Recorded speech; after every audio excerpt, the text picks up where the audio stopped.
جب دہلی کی حفاظت ناگ کیا کرتے تھے۔ ہندی میں نر کوبرا کو ناگ اور مادہ کوبرا کو ناگن کہا جاتا ہے۔ ہندو مذہب میں پوجے جانے والے خداؤں کی تعداد کروڑوں میں ہے۔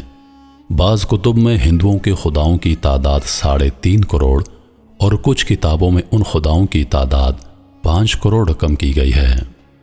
ہندو جن لاتعداد خداؤں کو پوجتے ہیں ان میں بندر، پیپل، مور، کھڑیال، ہنس، طوطا، چوہا، انجیر، تلسی، ببول، گنگا، گائے اور سانپ شامل ہیں۔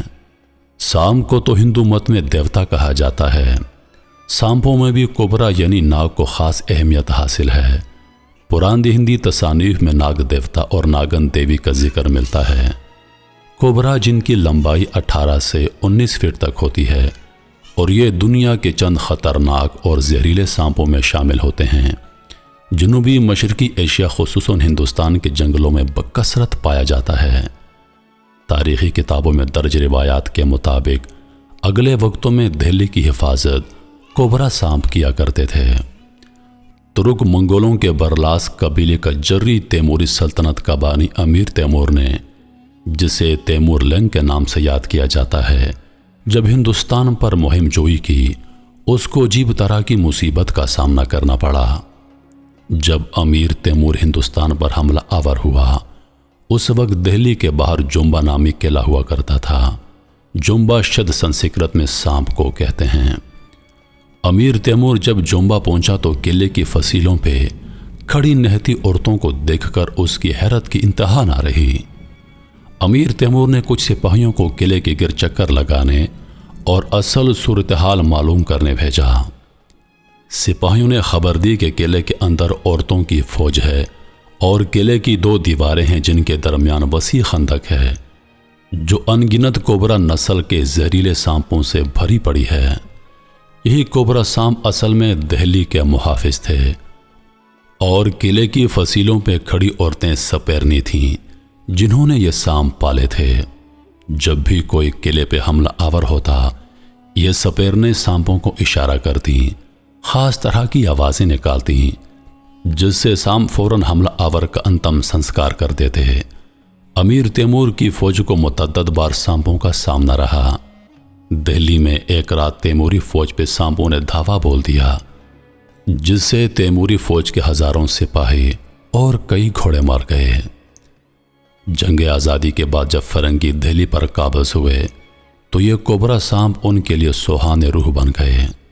ہندو چونکہ سانپ کو دیوتا اور اوتار مانتے تھے، اس لیے وہ سانپوں کو مارنے کے بجائے ان کی سیوا کیا کرتے۔ اس لیے دہلی کا اطراف سانپ نگر بن گیا تھا۔ آئے روز سانپوں کے ہاتھوں فرنگی فوجوں کی اموات سے تنگ آ کر انگریز سرکار نے دہلی میں سانپ مارو انعام پاؤ اسکیم کا آغاز کر دیا۔ مہم چل نکلی۔ دہلی کے لوگ سانپ پالنے اور مارنے میں ماہر تھے۔ چند دنوں میں سانپ مارنا منافع بخش پیشہ بن گیا۔ نوبت یہاں تک پہنچی کہ لوگ دوسرے کام کاج چھوڑ کر سانپ مارنے پر اتر آئے۔ لوگ مرے ہوئے سانپ کی باقیات ڈنڈے پر لٹکاتے اور اسسٹنٹ کمشنر کے دفتر کے سامنے کھڑے ہو جاتے۔